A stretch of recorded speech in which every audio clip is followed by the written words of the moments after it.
magandang gabi mga summoners sa mga viewers natin. Kami pumuli ay nagbabalik para sa ikalawang araw ng ikatlong linggo of the Pro Gaming Series 2017 Spring Split. Kami po yung magiging shoutcaster. Ako po, Shinbugi the 1 and of course the explosive Vulcan. Ladies and gentlemen, we just came in from the third match of the night.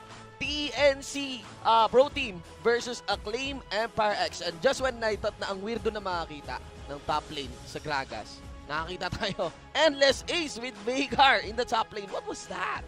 I guess Endless Ace knew that he could farm safely, knowing that a Maokai cannot do much against them. I guess when you pick a Maokai, you should also understand what the opponent can abuse when you pick a low damage like Maokai. Yeah. So when Veigar was picked up, there's the stun radius. He cannot even get near that Veigar. Yeah. That's why even in the team fights, when the clash happens, the Endless Ace was the one providing that zone.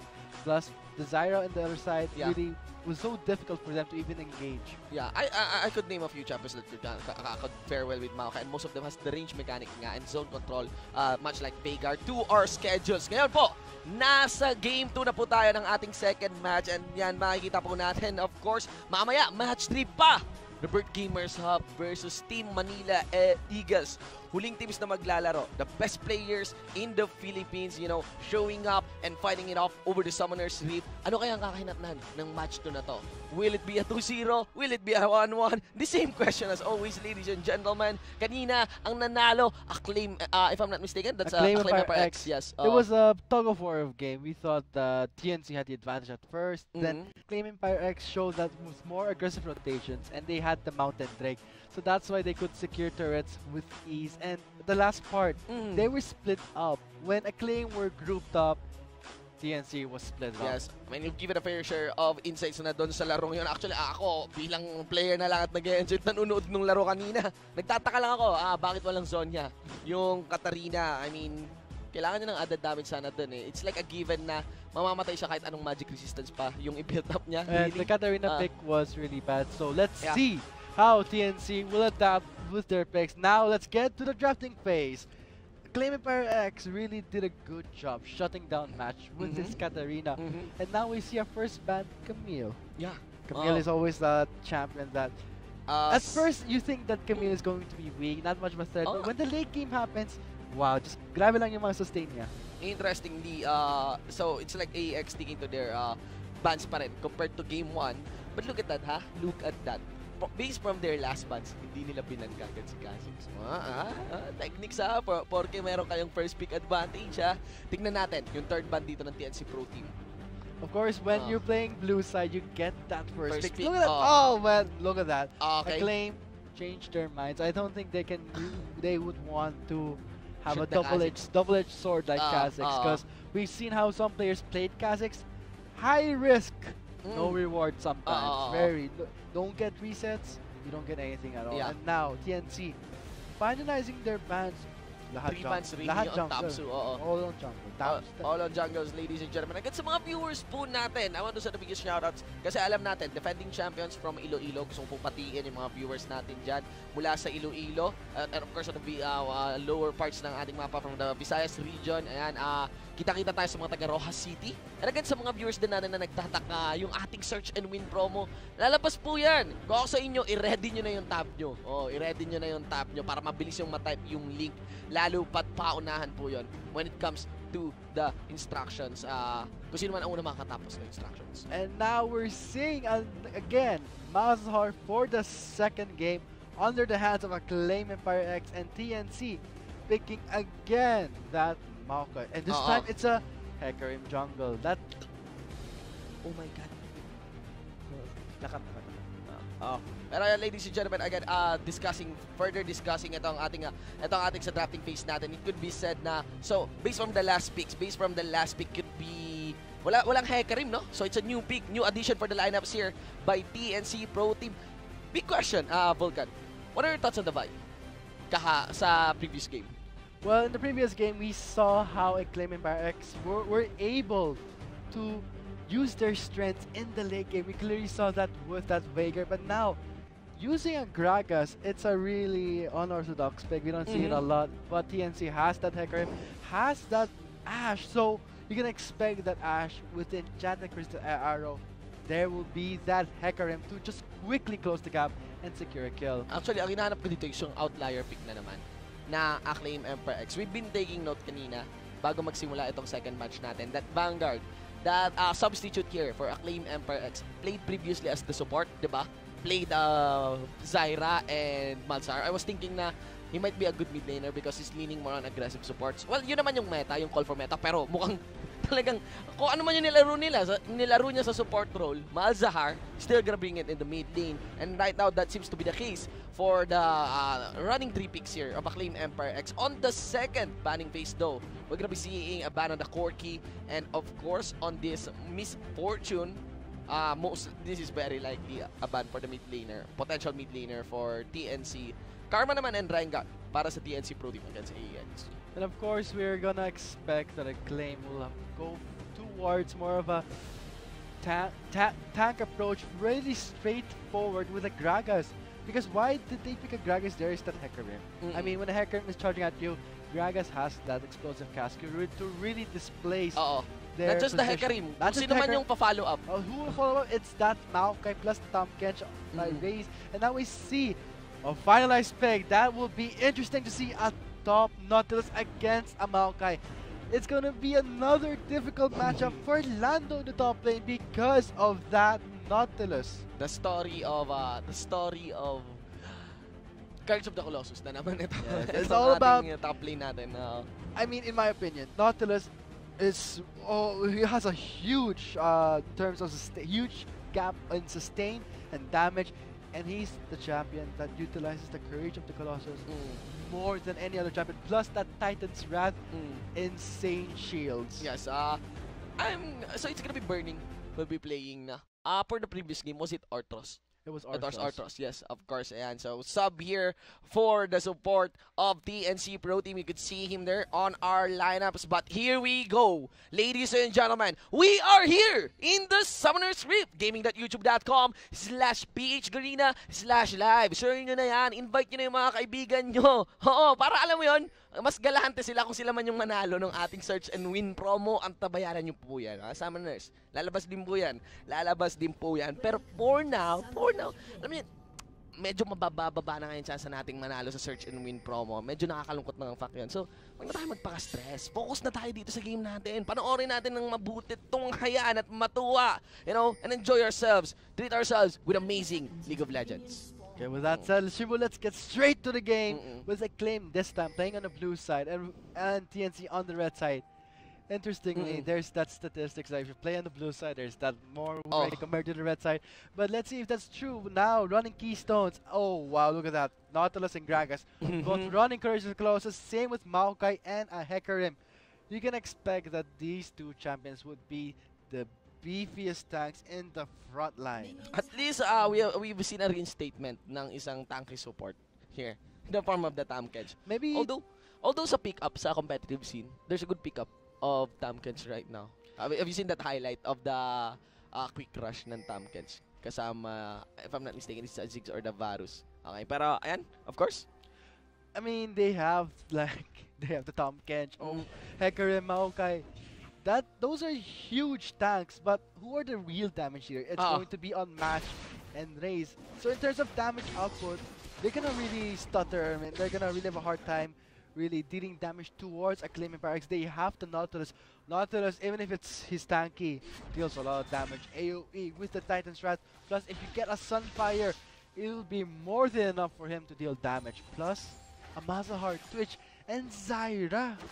That's gonna hurt a lot. That's gonna hurt a lot. Yun na nga merong conditions muna dito yung TNC to fulfill to really achieve their win conditions for in the form of, sabi mo nga, yung main damage dealer dito would be Raze, would be Match. Right now, if we're considering the early game, that's gonna be on burst, clearly. And in some form kay Raze din, that depends really on how many will be receiving the Enchanted Crystal Arrow.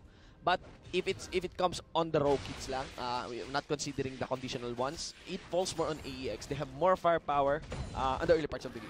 But is it okay for Gragas to go to the jungle? It's a difficult time for you to even try a really outdated jungler like Gragas in the new jungle tank here. A slower clear also, and plus in the late game, how much utility can you bring to the table when it matters? And we can clearly see that TNC matched that pick with a really early gank build. Clearly, Tamsi here is revisiting one jungler. Yun nga, definitely pagpasok ng season 7, may fall off talaga kay Gragas. Mentioning the nerfs on Gragas himself and mentioning also the adjustments in the jungle. But recently on 7.2 there is an update on Gragas nga na can be said na yung passive niya has been improved, you know, in comes to regeneration. But that's a different case really. I'm more curious on how potent pa rin yung ganking niya. Kasi there's a nerf on the Gragas ganks, right? Even the flight time of the ultimate. Oh. I mean, when you pick Tamken, it's a great pick if you want to defend the ADC. Like such a low mobility marksman like Ashe. But is it enough against a support Zyra? You may have escape, but you cannot get away safely because of that Zyra. Clearly, you can see that Burst is showing himself in the mid lane to give a Claiming by X the message that take it easy. I mean, Hecarim is there. Even if you have wards, you won't have enough time to back away with that speed. Understanding the trade up there, makikita po natin na si Vanguard ay may lamang na. Isang Summoner Spell. Ready to match. Burning Splash in the bottom lane. And now Tamsu sees that, goes in with a flash and knock off the Tamsu. Has to back away, taking a lot of damage from Raze. Burning was dangerously close in kill range, but did not commit because there's the turret, there's the Ashe providing cover damage. Now the top lane, a little bit of a trade up there mula kay Endless Ace, punching that ankla dito sa nangangahoy na katawan ni Maokai. What I want to revisit, well, at least interestingly, ayun, nandun pa rin yung potency ng early game gank ng Gragas, pero it's really a classic combo. It's like, what I don't like really Gragas, this a personal level Gragas still hailed to be a good jungler during his time, pero hindi ko siya masyado nilaro nung peak niya kasi to be really effective on him, prerequisite yung combo ng flash niya. Flash body slam. And in my opinion, there are better cloud controls for initiating. Pero the case here is not really on the small ganks in the early game, pero kundi pag team fights, explosive gas is really game changing. And look at that Tamsu going around the blue side to get information. And look at Match's itemization. Pure mana. Tear of the Goddess will go for that early. I mean, go for that early sustain at first, then late game damage with the Archangel Staff. Yes, cannot be denied as well that the passive of the Rise, his abilities scales rin naman sa amount of mana na meron siya. So, this is less awkward compared to Tear of the Goddess. Oh, again with the classic flash in combo with the Maokai. Lando gets the first blood with ease. That was unexpected. I don't think Vanguard saw that coming. I mean, the flash combo of Maokai is so... We always see it all the time. It's always gonna happen. I mean, you have to be prepared at any given moment. There were no wards that gave the go signal for TNC. Nicely done there by Lando. Ito ay kwentong hango nanggaling sa dalawang tao that involves Match and Lando in the mid lane. So, first blood nga. Mentioning that what can be taken. I think Lando was the one who secured the first blood as is given for Match. So, he has a Ruby Sidestone. I mean, a Ruby Crystal. Not really much. I'd say kung kasi naka-double Dorans na sila ring Ito na yung phase na naka-double Dorans ring. It's very unlikely makakita tayo triple Dorans. At it been na mas maaga yung first blood na yun. At si Lando yung nakakuha ng double Dorans as compared to Endless Ace. That could snowball into something. There you go. There's the head-to-head matchup natin in terms of stats. But in the bottom lane, again, the punishment na manggagaling mula sa Zyra. Now, look at that. You could see that Lando, one of the newest players really in PGS 2017. In a regular season, look at the gold per minute. Look at that kill participation. Clearly has a sizable stats to compete with other top laners. So we can see how TNC is having a hard time. I don't think Tom Catch was a wise pickup for TNC against Zyra support. I mean, of course, you can shield your ADC, but when you swallow your ADC, you're also preventing the damage output that Ashe is very dependent on. Ashe is an attack-based marksman.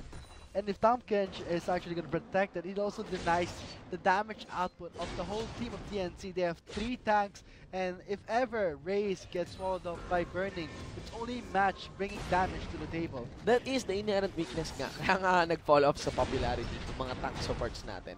Because right now, mula dito sa mga AP supports na to, tank supports are getting punished a lot and are not allowed to do what they can without any cost whatsoever. Hindi lang basta health hindi nga lang basta damage. Sabi mo nga every time na nakakain si Ash dito, nawawala yung pressure sa lane nung ADC mo na nasa loob ng yung bibig.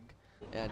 So let's see. Right now, mas ang conservative ng game natin. 8-minute mark. We want to... Oh! There we go. That's gonna finish right now. See what happened. Burning 8. Raze. That delayed the damage, but here They're comes gonna force it though. Onslaught of the shadows. We're scaring them away. Cannon goes down to Raze, but here comes Tamsu for the counter gag, and now Burst is the target of everything. That's 5 stack. Will he punch it? He does not, but still Tamsu gets that double kill. Might this be the triple kill for Tamsu, or will he give it to Gen B? Let's see here. He's gonna go away, but he has the 5 stack, of course, securing it with his punch. That's how it is done. Shown here by Acclaim Emperor X in an instant. Yung sinasabi nating conservative na laro, naging 4-2 po. Bigla-biglaan. So, what happened there? I think there's a visit as well by Endless Ace in the mid lane. Hindi napakita, but you could see that match, that timer is up. So, kill is given onto Endless Ace. 1 assist for Vanguard.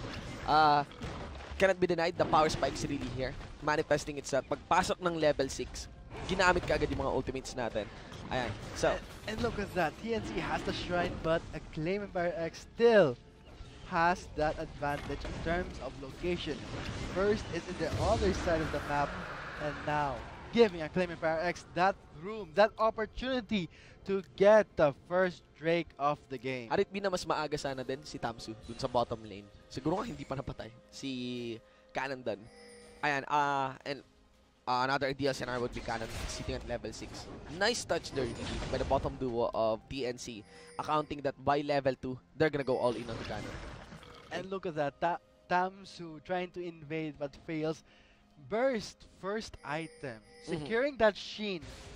That's for ganking probably. With the devastating charge, that's gonna be a lot of burst coming in from Burst's burst of Hecarim. So when you talk about itemization, TNC, of course, they're built for the late game, but they are building right now for the early game because they need that damage. Oo nga eh. They're trying to keep up with the early game, yung kinalamang dito ng AEX pagdating sa early game. Kasi po mga summoners na, mga viewers natin, by design, mas lamang sa that! Relmorph onto the turret! Here comes the teleports from the top laners. But will it be enough? Gen B and his support just goes down without a problem. And now Tamsu goes on to Raze. Nice flank for that. And you're not getting away. Lando's not getting away at all. Giving the kill to Acclaim Empire X for the mid laners. Sorry, Endless Ace just gets that double kill. Yeah, I think it's too early, especially with that kind of composition, to really just go up with the tower dive. Especially na ang unang nakatank, ang unang nakakuha ng turret hits under at champion na under turret na may Nautilus sa ilalim was the Hecarim, not Maokai. I mean, Hecarim is not yet built for tanking. Look at that. Yeah, sabi nga natin. Look at that Hecarim. Naka-Shin yun kanina eh. Wala pang page yun. Shin and gets the page going for Trinity Force. What happened in the bot lane was really unfortunate because TNC forced that Relmorph in. But there was that Nautilus Gragas. You're not getting away with that explosive cast. Yeah. It's really more about blocking your escape path, and that's what happened in the bot lane. Acclaim Empire X seized control in the third time. This would spell bad for TNC pagdating ng mid game kasi you know, mukha lang hindi napapansin ngayon. Kasi ang nakakuha ng kills ay yung mga supposed tanks nila. Pero pagpasok ng mid-game, especially if nakuha nila yung first 2 core items, even 1 core item rather, or at least 1 defensive build pad item, tapos isang core item na defensive ulit, ang kunat na ng Gragas na to, tsaka Nautilus. And if Gen B capitalize on that when it comes to the positioning, and of course Vanguard as well, it's pretty much the mid-game looking good para sa AEX. I'm not pretty sure what TNC has planned with that Hecarim. Has the Ghost, of course, but will it be enough for TNC to deliver that damage? They have to fear and everything, but that's pure utility. They don't have damage to actually secure a kill. That's why Acclaim Empire X won that turret dive, because they have more damage. Tsaka tank pa talaga yun. Tank yung natira. Tank yung natira Star Dive. Do take note na may nakuha pa rin naman yung TNC doon. Star Dive na yun. But it's really like a high risk, low reward decision sa bottom lane. Damso, again, he's trying to invade that blue side, giving vision over where Burst is, because when you play Hecarim, it's all about, you know, invisibility. I mean, not being spotted. Even if you're spotted a ward, but still you are on your way with a devastating charge, they will have no time to react. May napapasin lang ako sa player cam natin. Pagtingin ko dun sa side ng Acclaim Empire X, akala ko si Mata yung naglalaro. Wala lang. No? Lagyan, parang pag nilagyan mo ng glass si Endless Ace, kamukha niya yata si Mata. Konting taba pa. Ayan. So sa itemizations natin, revisiting the itemizations here. So mentioning nga the putting emphasis on the defensive itemizations of the tanks, especially now that they are sitting with the KDAs owning a kill-death ratio of 3-0. And look at that, Burst responding to the top lane. But do you see those plants? Burst has no idea, but now he does flash in. Ballstam does not land, but there is the suppression. But the onslaught of the shadows will make him escape with his life. Sayang sa crowd control, clearly. I mean, flash and flash ultimate. I think dapat ano muna, Mazar ultimate lang kasi face check naman. If I'm not mistaken, yep, double flash burned there by AEX. And look at that, a lane swap with NSAs now in the bot lane facing against those two ADCs. They did that swap because they can secure the first third of the game for Acclaim Empire X. Nice rotations here by Acclaim Empire X. For the most part, they're characterized by just going with the flow. Kung dun sa game na yon, even making weird picks. But right now on the macro, in a macro sense, this is clearly an improvement. Take the top lane, rotate for the top lane, especially if it's very vulnerable.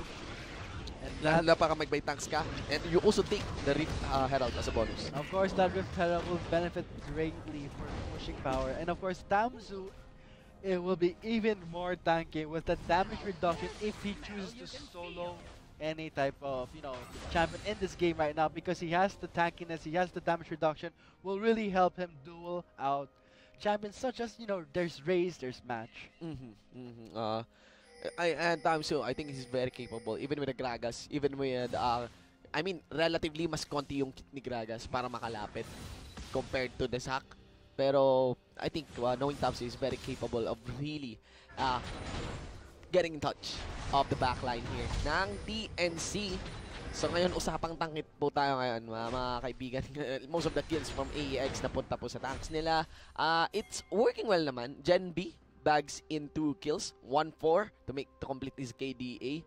1-2-1, Raze is taking his good time to gather an item, go for his first core item really. I guess it's gonna be a Runeons. On top of this, Black Cleaver.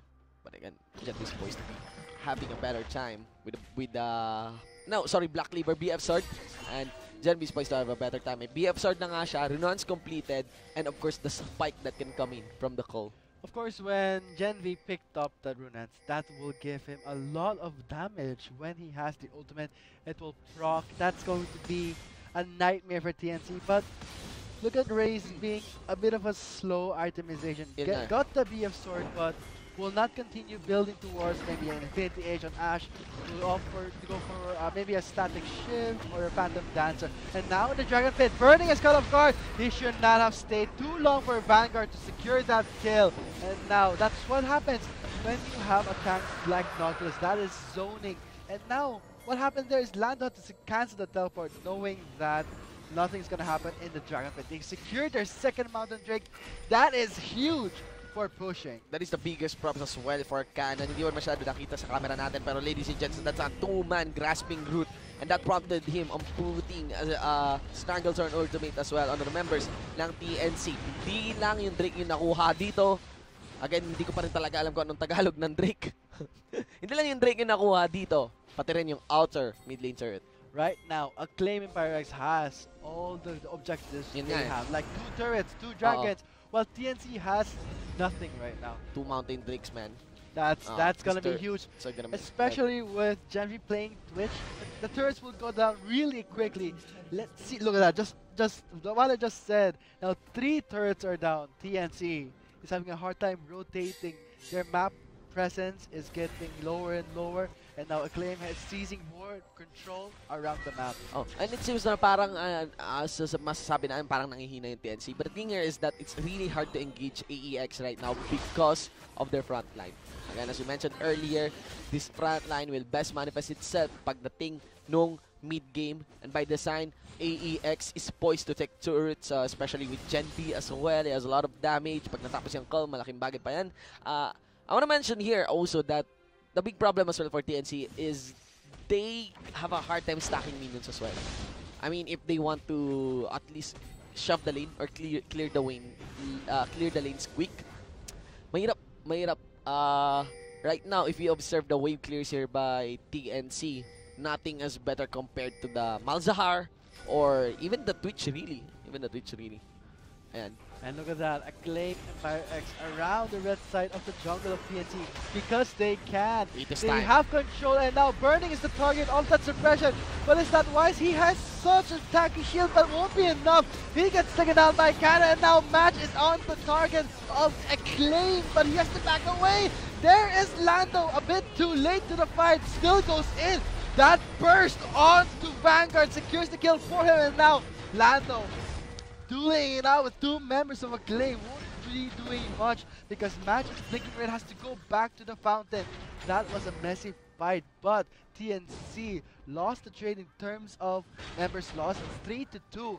Acclaim is still securing most of the when the trades happen, it's always in favor of Acclaim as of now. Cannon is quite aggressive, flashing in to secure that kill. I think it's too much by AEX to really dive. Nasayang yung tankiness ng kanilang composition. The thing there is that it was Burning that was pick off first. Sana yun na lang muna. Hindi na nag-commit dun sa tower dive, especially if the one who's receiving turret hits is Cannon, the Zyra support. One of the squishiest member din dito ng AEX. Revisiting the itemizations, could be said here that Gen B, a few clicks away, bago niya mabuo yung kanyang Infinity Edge. Only the recipe is needed as well as the veil. The agility cloak. The cloak, yes. And also lots of damage to be brought here in terms of the hunting guys in the hands of Cannon. And look at that, TNC is still playing that high and seek game where they're gonna have a struggle in terms of engage because Burst, if he hides in the brush, he won't have enough time to charge his devastating charge. So he can't deliver much damage. So TNC's lineup is more about engaging from the long distance. With Raze should set up the clash with the enchanted arrow.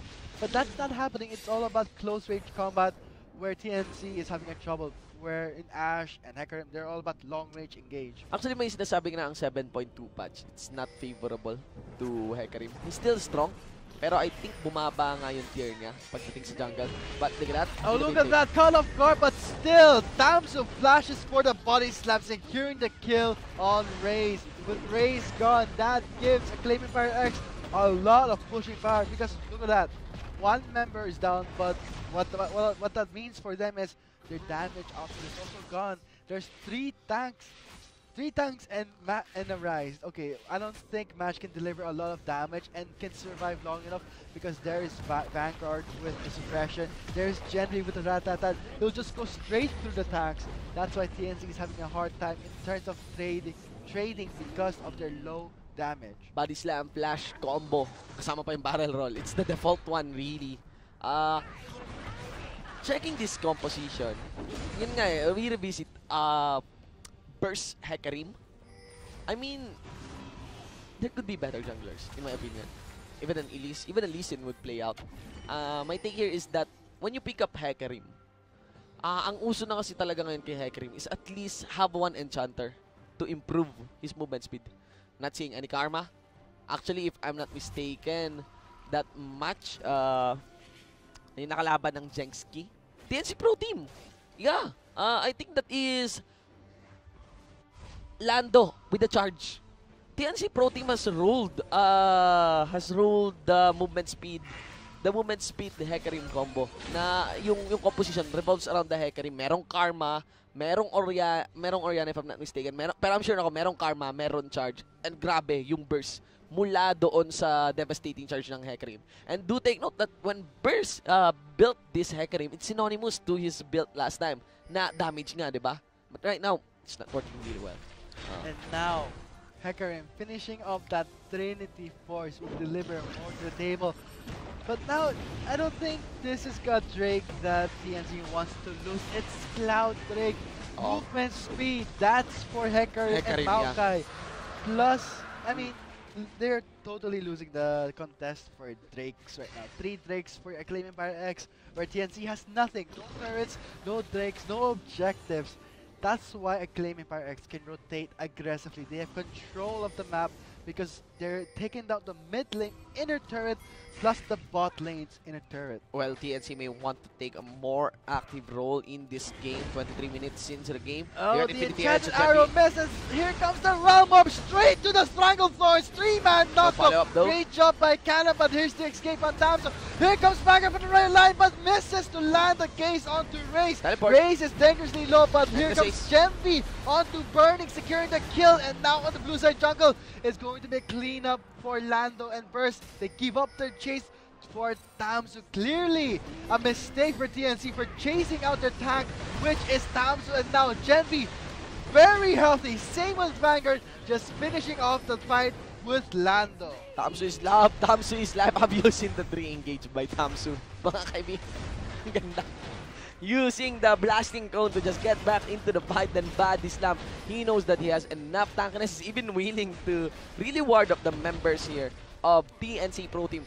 Again, we suggest that TNC Pro Team may want to take a more active role in this game because the next Drake as well is an Infernal Drake. Let's go into the replay. So you can see here it was a very ideal. Pero default combo yun, counter combo with the Realm Warp by the Rise. Kaya nga naging popular din si Zyra.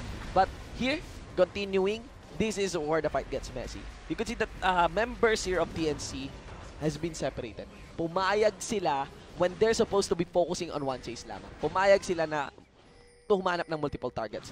You can see na ang kinalabasan tuloy, yung TNC na naghahabol kanina, sila pa tuloy yung parang na-sandwich ng AEX. Nanggaling yung members ng AEX mula dun sa red side jungle.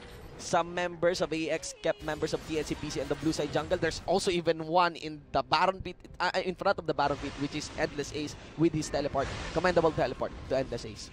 Right now, TNC should not play the chasing game because they don't have the damage. Damage only comes from Raze and Match.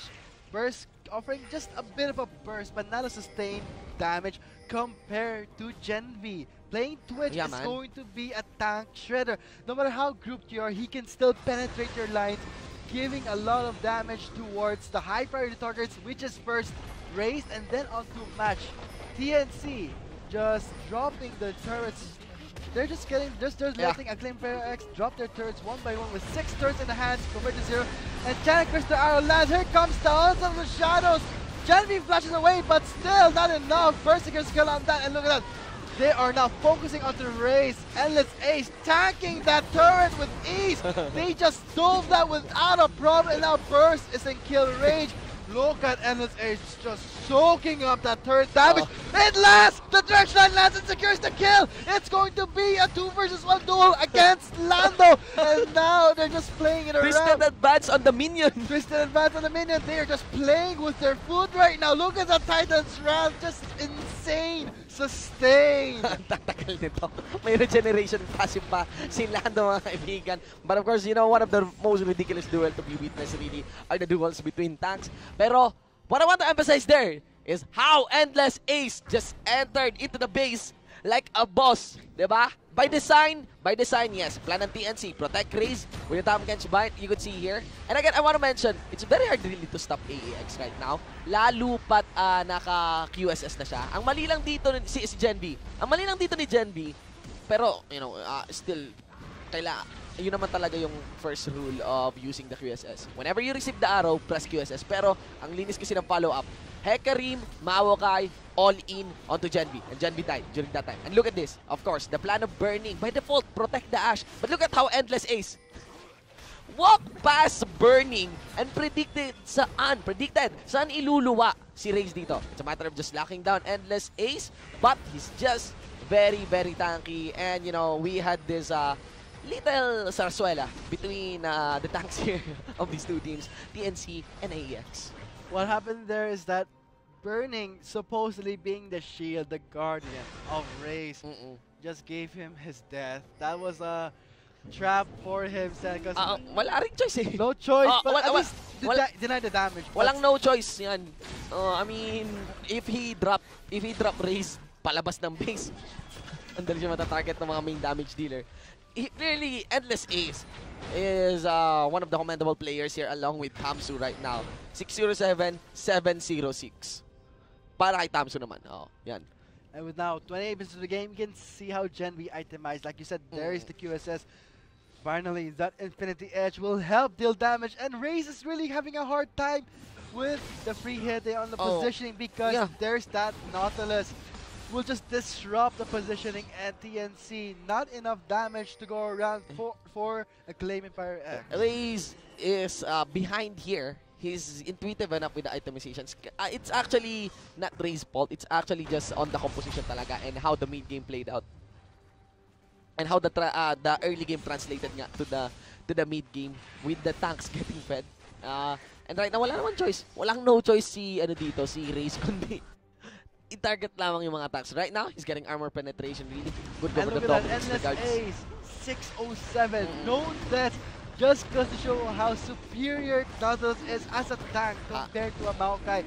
And with that said, 4 Drakes for Claim Empire X. No Drakes at all, no turrets for TNC. It is complete control of the map of the game for Claim Empire X. But TNC has to play it like really use the strength of Hecarim and Ashe. Habulin niya yung KDA ni Kaigo dito. Not allowing himself to die in this game. Right now, really, all things are looking good for the defending champion, AEX. What can be done here by TNC? Right now, Raze cannot even itemize in a sense na meron siyang maayos na wave clear. Although no ones naman, it's kind of reliable. Pero kasi compared talaga to, when it comes to sieging, mas may pushing power dito ang Acclaim Empire, especially with the crowd controls that they are able to deliver upfront. Ayan. So, right now, situation natin sa mapa natin, before the great big push will arrive, securement of vision ang magaganap. Ayan. Let's see, a split push here. Rotation ni Vanguard for the bottom lane. The signal to go in. Has been eaten by Bird. Get away. But with the cooldown of Vengeful Maelstrom, not too long. Yun nga. But that gives Acclaim a short window. Yun nga. With the minions. A Realm Warp is that wise. They have wasted on our ultimate. Enchanted Arrow landing on Endless Ace. That spells bad news for TNC. And look at that. He's just dancing around the turrets. No care in the world. All they need is one wave, really.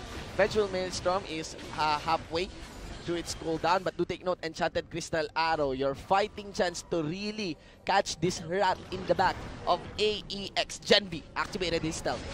Here we go. There is the last clash for TNC. If they lose, Onslaught on the Shadow, nice focus onto Gen V, but still, he flashes away. Look at that damage, he's not going down. That is a double kill. Look at Gen V just sustaining the fight. He's not going down. That is going to be a 4-0 in favor of Glenmire X. He gets that double kill. Nice performance there by Gen V. Ladies and gentlemen, just playing it out accordingly with his team. But I commend really heavily for this game, not just Tamsu, Endless Ace in the front line. The guy with a big anchor destroying and cleaving through the Nexus turrets onto the Nexus. Ladies and gentlemen, that is the game, and that is the victory of AEX against TNC. Complete map control, objectives, all for them. Drake is all for them. 4 Drakes and all turrets.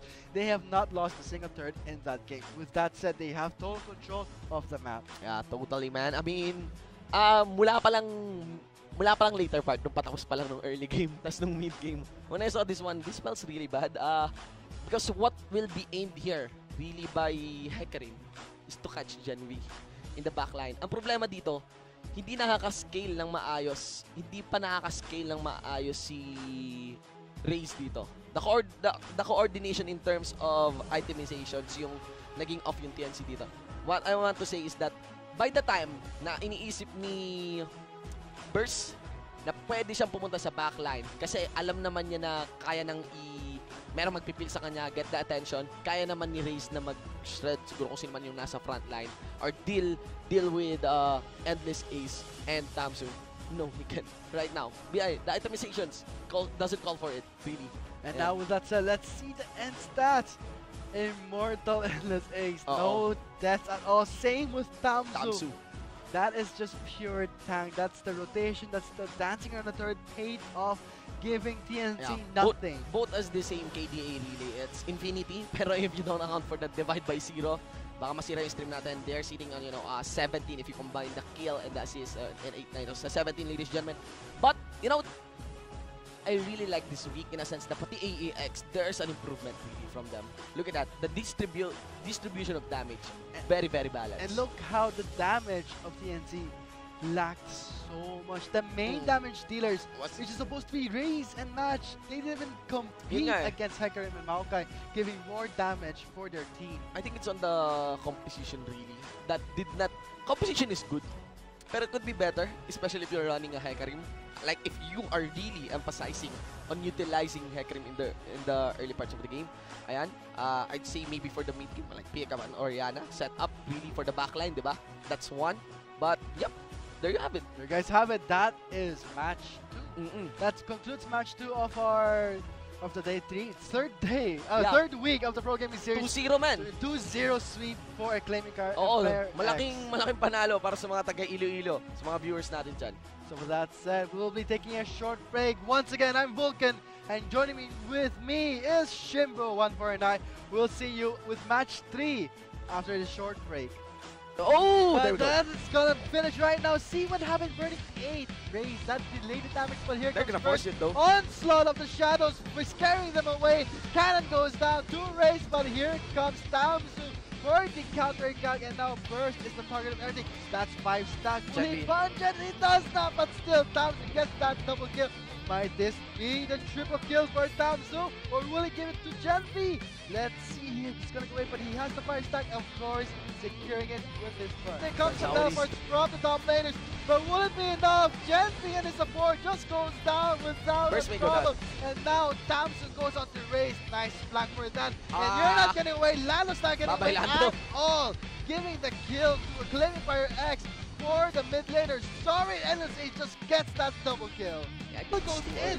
That burst onto Vanguard secures the kill for him, and now Lando dueling it out with 2 members of Acclaim. Won't be doing much because Match is thinking it has to go back to the fountain. That was a messy fight, but TNC lost the trade in terms of members lost 3-2. Acclaim is still securing most of the when the trades happen, it's always in favor of Acclaim as of now. Here comes the realm up straight to the strangle force. 3-man knockup. Great job by Cannon, but here's the escape on Tamsu. Here comes Vanguard from the right line, but misses to land the gaze onto Raze. Raze is dangerously low, but here comes Genvi onto Burning, securing the kill, and now on the blue side jungle. It's going to clean up for Lando and Burst. They keep up the chase for Tamsu. Clearly a mistake for TNC for chasing out their tank, which is Tamsu, and now Genvi. Very healthy, same as Vanguard, just finishing off the fight with Lando. Tamsu is love, abusing the tree. Here comes the Onslaught of the Shadows. Genvi flashing away, but still not enough. First you can skill out that, and look at that. They are now focusing on the Raze. Endless Ace tanking that turret with ease. He just stole that without a problem, and now Burst is a kill Raze. Look at Endless Ace just soaking up that turret damage. It lands! The Dredge lands and secures the kill!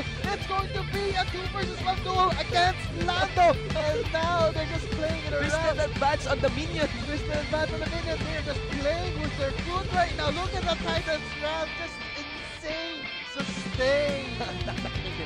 May regeneration passive pa si Lando, mga kaibigan. But of course, one of the most ridiculous duels. Now there is the last clash for TNC. If they lose, Onslaught on the Shadow. Nice focus on the Genvi, but still, he flashes away. Look at that damage. He's not going down. That is a double kill. Look at Genvi just sustaining the fight. He's not going down. That is going to be a 4-0. Favorite of the Acclaiming X, he gets that double kill. Nice performance there by Genvi. Ladies and gentlemen, just playing it up accordingly with his team. But I commend really heavily for his team. Not just Tamsu and Endless Ace in the front line. The guy with a big anchor, just throwing and leaving through the Nexus turrets onto the Nexus. Ladies and gentlemen, that is the game, and that is the victory of AEX against TNC. Complete map control, objective, all for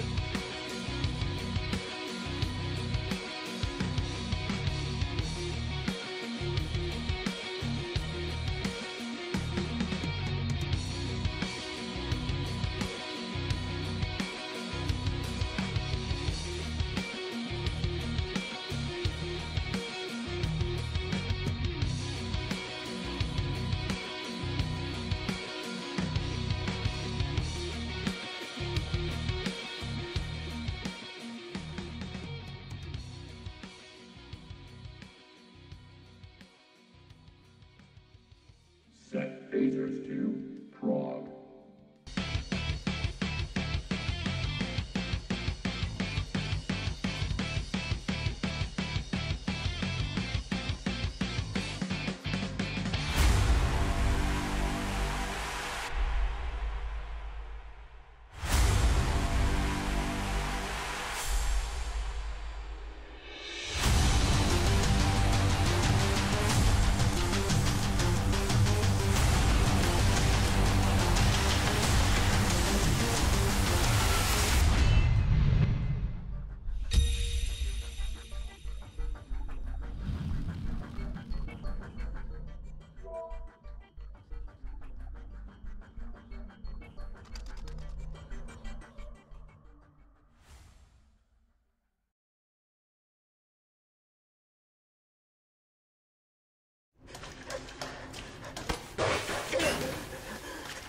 I told you this was a bad deal, man! Shut up and move!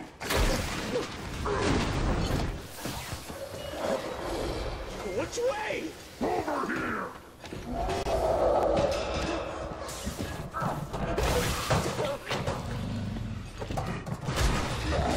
On your mark! I see it! I see it! We're almost there, man! Let's go!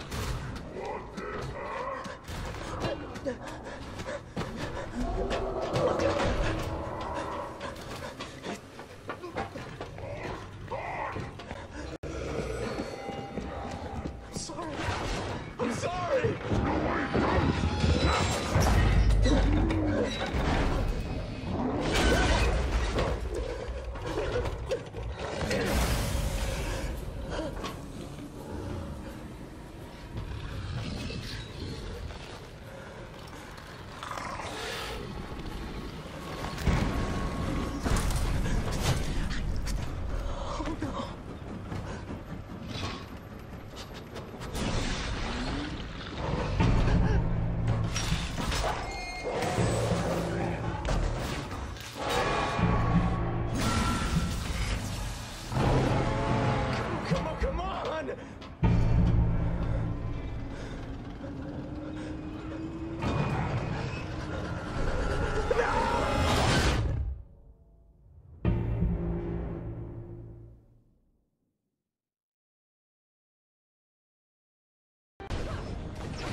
oceans in between us, but that's not very far.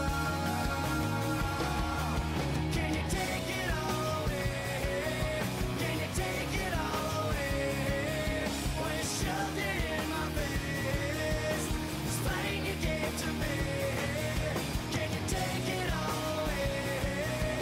Can you take it all away? When you shoved it in my face, this pain you gave to me.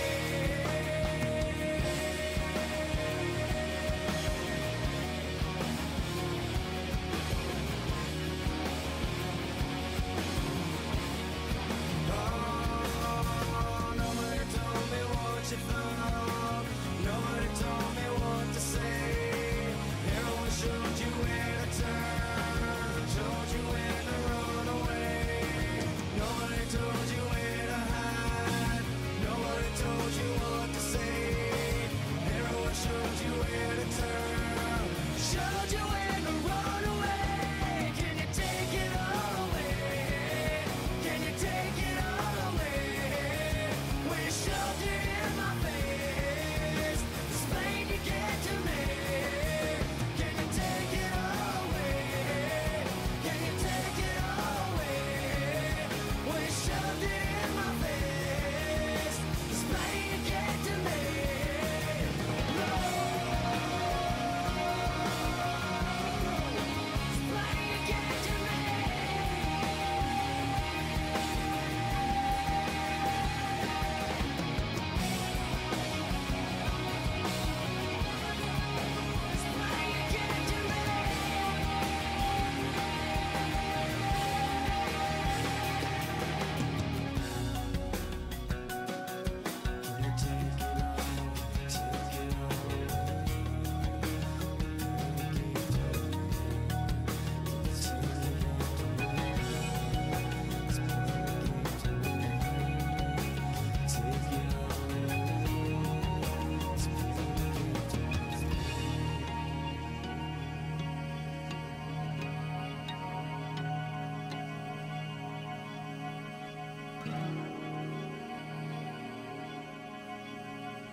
Check, yes, Juliet, are you with me? Rain is falling down on the sidewalk. I won't go until you come outside.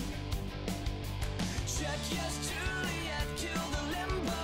I'll keep tossing rocks at your window. There's no turning back for us tonight.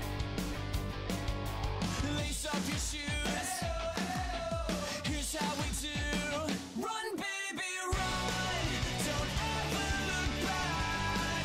They'll tear us apart if you give them the chance. Don't sell your heart. Don't say we're not meant to be. Run, baby, run.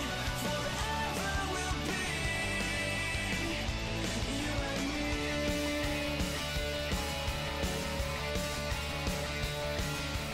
Check, yes, Juliet, I'll be waiting, wishing, wanting yours for the taking. Just sneak out and don't tell a soul goodbye. Check, yes, Juliet, here's the countdown. 3, 2, 1, now fall in my arms now. They can't change the locks, don't let them change your mind. Lace up your shoes. Here's how we do. Run, baby, run. Don't ever look back. They'll tear us apart if you give them the chance. Don't sell your heart. Don't say we're not meant to be. Run, baby, run. Forever we'll be you and me. We'll fight through the night. We'll fight through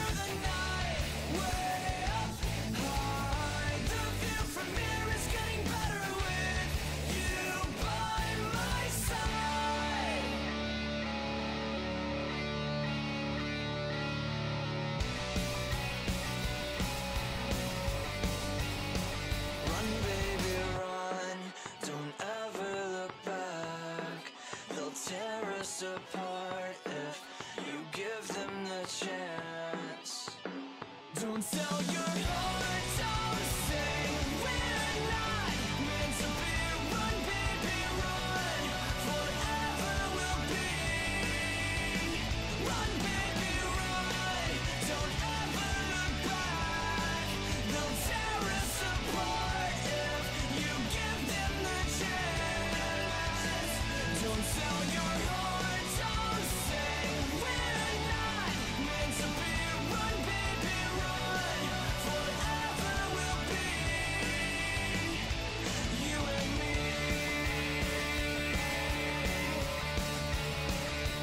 You and me.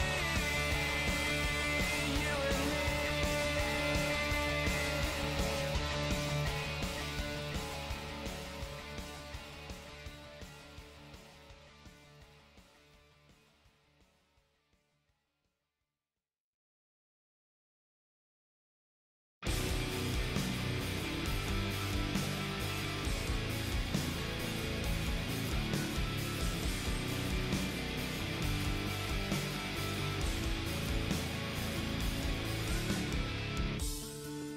I am right here with you. I couldn't be more close. Pretending that I'm in this moment when I'm only a ghost. I listen to the words you're saying, words I'm fighting to believe.